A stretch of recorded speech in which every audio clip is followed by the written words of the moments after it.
सुप्रभात बच्चों, आपका दिन शुभ हो। आइए बच्चों, आज का जो हमारा विषय है वह इतिहास का विषय है, जो कि इतिहास के विषय का 5वां अध्याय वैदिक जीवन, जो कि 6 वर्ग का है।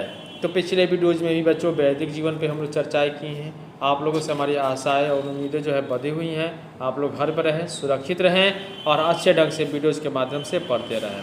बच्चों, आप लोग जो है वैदिक जीवन के बारे में जान ही गए होंगे, जिसमें हम आप लोग को बताए भी हैं कि इंद्र के देवता, इंद्र जो है युद्ध के देवता थे। अग्नि के देवता, अग्नि जो है आग के देवता थे। और सोम जो है एक पौधे का नाम था, जिसमें कि जैसे कि गन्ने का रस के नींव मिलाकर बनाया जाता था, तो ये सोमरस भी कहा जाता था। तो इस तरह से जो है बच्चों आप लोग को हमने बताया है, और इस भी बताया है कि आप लोग जो है ऋग्वेद, सामवेद, यजुर्वेद और अर्थोवेद, ये 4 प्रकार के वेद होते हैं, जो कि हमारे वैदिक काल से में इसकी जानकारी प्राप्त होती है।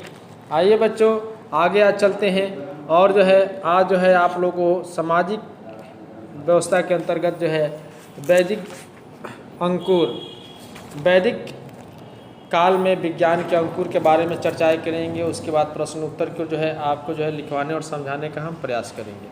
बच्चों, वैदिक काल में विज्ञान के अंकुर, अर्थात वैदिक काल में विज्ञान के अंकुर जो है किस प्रकार अंकुरित हुए, अर्थात विज्ञान जो है वैदिक काल से किस प्रकार जुड़ा हुआ है, इस बातों को हम आपको आज बताने का, समझाने का प्रयास करेंगे।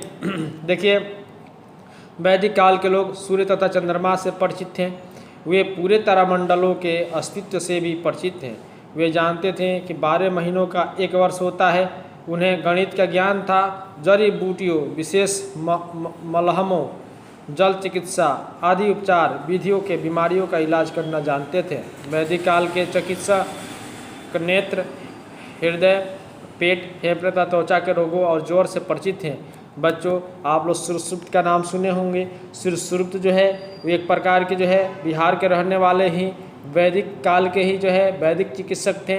वे आयुर्वेद के ज्ञाता थे, यहाँ तक कि वे सर्जन भी कहे जाते थे। प्रथम सर्जन के नाम से सुश्रुत को जाना जाता है। सुश्रुत जो थे वह आँख के मोतियाबिंद का ऑपरेशन जो है वैदिक काल से ही आरंभ कर दिया था।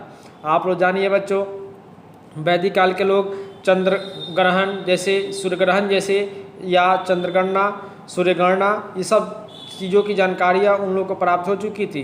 वे लोग जान गए थे कि हमारे सौरमंडल में 9 ग्रह हैं, और जो है सूर्य जो है बीचों बीच में स्थित हैं। सूर्य का परिक्रमा जो है अन्य ग्रह जो है लगाती हैं। सूर्य जो है सौरमंडल का मुखिया होता है, इसलिए सूर्य को भी वैदिक काल में भी से ही देवता के रूप में पूजा जाते हैं।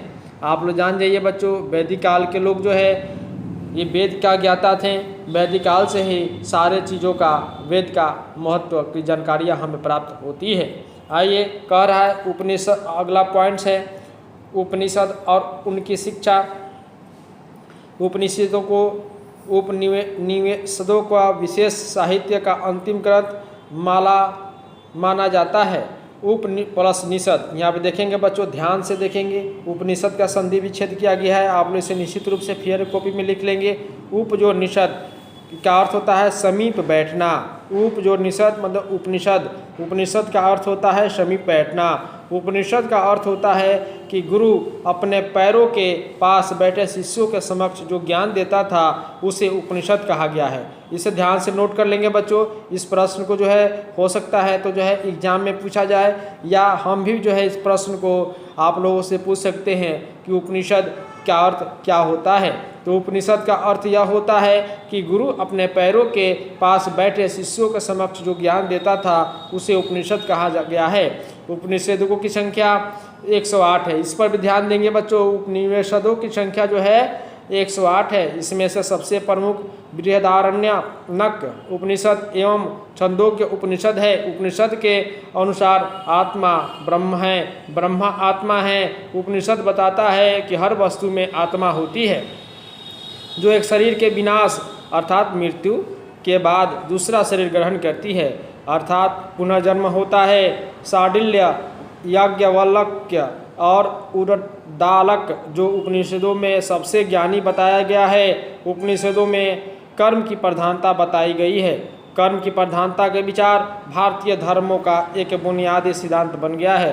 ठीक ना बच्चों, तो हम लोग जान गए हैं कि उपनिषद में भी ये हमारी आत्मा परमात्मा के बारे में बताया गया है, जो कि लोगों को भ्रम जो है दूर करने के लिए इस तरह की बातें बताई गई हैं। जैसे मृत्यु के बाद लोग जो है क्या करते हैं, अपने स्वजनों का, अपने घर वाले का लोग जो है विलाप करने लगते हैं, बहुत दुख प्रकट करने लगते हैं, जो कि बहुत ही मानसिक रूप से लोगों को कमज़ोर बना देता है। और जो है लोग दुखों के सागर में गोता खाने लगते हैं, अर्थात दुख में जो है घिर जाते हैं और जो है मानसिक रूप से, शारीरिक रूप से कमज़ोर हो जाते हैं। इसीलिए लोगों को ये बताने का प्रयास किया गया है कि लोगों के मृत्यु के बाद शरीर से आत्माएं निकल जाती हैं और दूसरे शरीरों में प्रवेश कर जाती हैं। अर्थात जो है जिस तरह से वस्त्र को, नए पुराने वस्त्र को हम लोग उतार देते हैं, नए वस्त्रों को धारण कर लेते हैं, उसी प्रकार जो है इसमें इसका वर्णन किया गया है।